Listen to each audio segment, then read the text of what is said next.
네, 이어서 마켓 키워드 시간인데요. 오늘은 MTN의 김종현 전문위원과 함께하도록 하겠습니다. 어서 오세요. 네, 안녕하십니까? 네, 오늘의 키워드는 어떤 걸 준비하셨나요? 네, 오늘의 키워드는 가스를 준비했습니다. 예. 전 세계 가스 시장의 움직임을 좀 살펴볼 필요가 있을 것 같고요.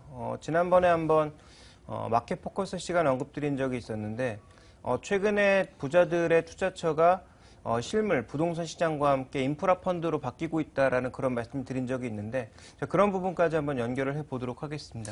키워드 자체는 간단 명료하지만 그리 쉽지 않은 문제인 것 같습니다. 먼저 이 가스, 글로벌적으로 봤을 때 어디서 나고 어디로 이동하는지부터 수급 동향을 좀 살펴봐야 될 것 같은데요. 이 부분 먼저 설명을 해주시겠어요? 네, 작년까지의 흐름만 보면 여전히 모든 에너지 시장, 특히 그 석유와 관련된 에너지 시장에서는 중동세가 우위를 차지하고 있습니다. 예.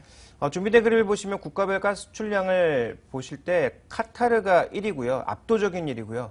그다음에 말레이시아라든지 아니면 호주, 인도네시아 이런 아시아권 국가들이 조금 있고 이외에도 나이지리아 같은 일부 아프리카 국가가 있습니다만 이외에 알제리, 오만, 예멘 등 대부분 이 중동세에 굉장히 좀 중요한 역할을 가스 시장에서 담당하고 있다라고 봐야 될 것 같고요. 러시아가 지금 현재 한 7위 정도를 차지하고 있는데 지금 프로젝트의 진행 상황에 따라서 한 2, 3년 후에는 바로 앞으로 2위, 1위권으로 나올 것으로 현재 예상이 되고 있고요.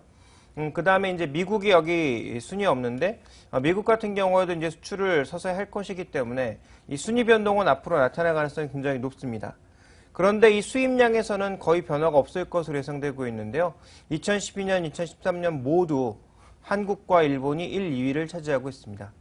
그러니까 굉장히 많은 자원을 쓰고 있는 에너지 쪽 자원을 쓰고 있는 것이 결국 한국과 일본이라고 좀 봐야 될 것 같은데요. 중국까지 합치게 되면 동북아 3국이 전체 가스 수입량의 거의 한 30, 40% 이상을 차지할 정도로 많은 양을 수입하고 있다는 것을 알 수가 있고요.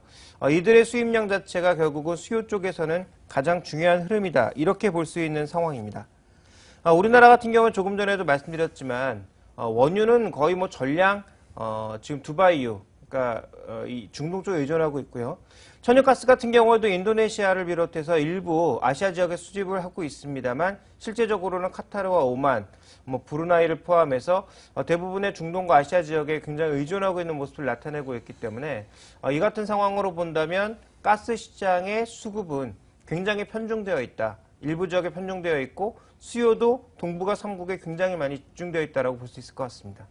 이렇게 전체적으로 가스의 글로벌 수급 방향성 그리고 동향들을 저희가 체크해봤는데요. 저희 마켓 키워드가 이 글로벌 트렌드를 좀 따져보는 거 아니겠습니까? 가스 시장의 트렌드는 어떻게 되고 있나요? 한마디로 말씀드리면 이제부터 공급이 늘어날 것이다라는 것이고요.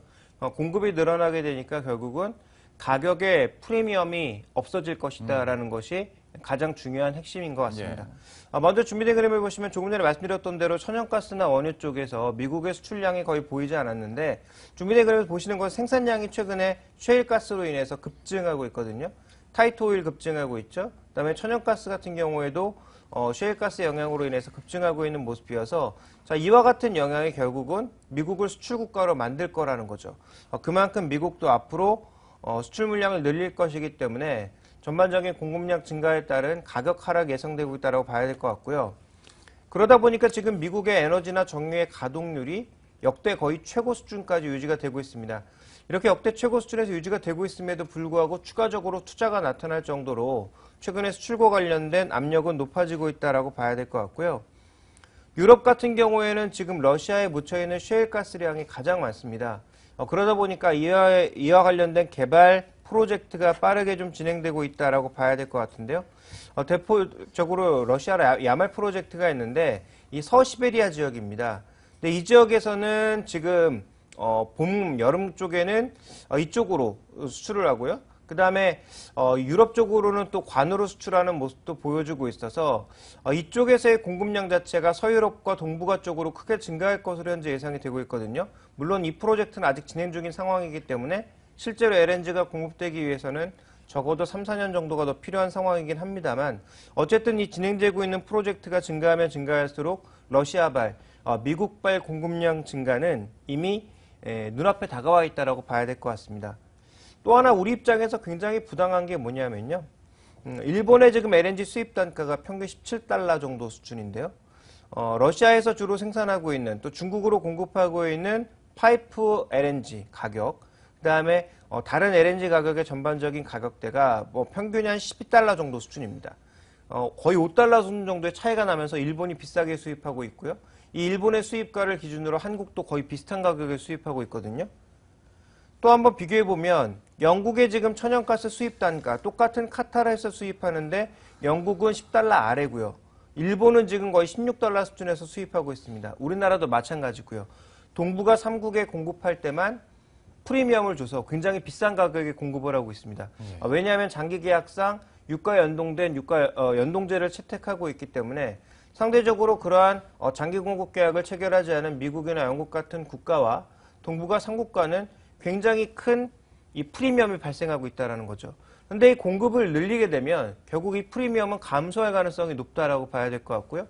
프리미엄이 감소하게 되면 일본을 포함해서 한국과 같은 주요국에 가장 큰 수혜가 나타날 것이다. 즉 에너지 수입 가격 하락에 따른 전반적인 생산 비용의 감소가 나타날 수 있다는 것이 최근에 나와 있는 무디스를 포함한 국제기구의 분석입니다. 그렇다면 우리가 좀 장기적인 관점에서 또한 봐야 될 필요도 있을 것 같은데요. 이런 트렌드 속에서 좀 수혜를 받을 수 있는 업종군과 함께 좀 전략은 어떻게 세워보는 게 좋을까요? 뭐 단기적으로 가장 눈에 띌 수 있는 것은 결국 뭐 철강이라든지 주요 플랜트 회사들이 되겠죠. 네. 왜냐하면 관련된 플랜트들을 많이 할 수 있어야 결국 이와 같은 흐름들이 좋아지기 때문에 처음에는 업스트림 관련 종목군들에 주목해 볼 필요가 있을 것 같고요. 그러다 보니까 최근에 이제 철강주를 외국인들이 휩쓸어가고 있다라는 얘기가 나오고 있는데 이게 뭐 기자의 분석 시각으로는 최근에 철강석 가격이 내려가니까 아무래도 뭐 시장이 좀 좋아지는 거 아니냐, 원가단에서 이제 가격이 나중에 좋아지는 거 아니냐 말도 안 되는 얘기를 하고 있는데요. 이렇게 되게 되면 어떤 현상이 나타나게 되냐면 갖고 있는 재고자산 가격도 같이 떨어지는 것이기 때문에 자산 가치도 떨어지고요. 실제로 수익이 좋아진다라고 얘기할 수는 없습니다. 물론 시차가 발생하죠. 원가는 빠르게 떨어지는데 제품 가격은 덜 떨어져서 이익이 잠시 증가하는 듯한 그런 모습을 볼 수 있겠습니다만 이게 과연 펀더멘탈이 좋아지는 거냐라는 평가는 저는 동의할 수 없고요. 오히려 저는 철강주에 최근에 각광받고 있는 이유가 이런 프로젝트의 증가 가능성, 그 다음에 최근에 그 파이프라인으로 공급하는 얘기들이 점점 나오고 있다 보니까 그와 관련된 수요 증가 가능성, 또 아시아 철도의 증가로 인해서 이런 철강 수요의 근본적인 증가 가능성에 좀 더 무게를 두고 있는 것이 아닌가라고 판단을 하고 있고요. 그래서 초반에는 업스트림이 좋아질 수 있습니다만 시간이 가면 갈수록 다운스트림 쪽으로 우리가 강세를 보일 가능성이 있거든요.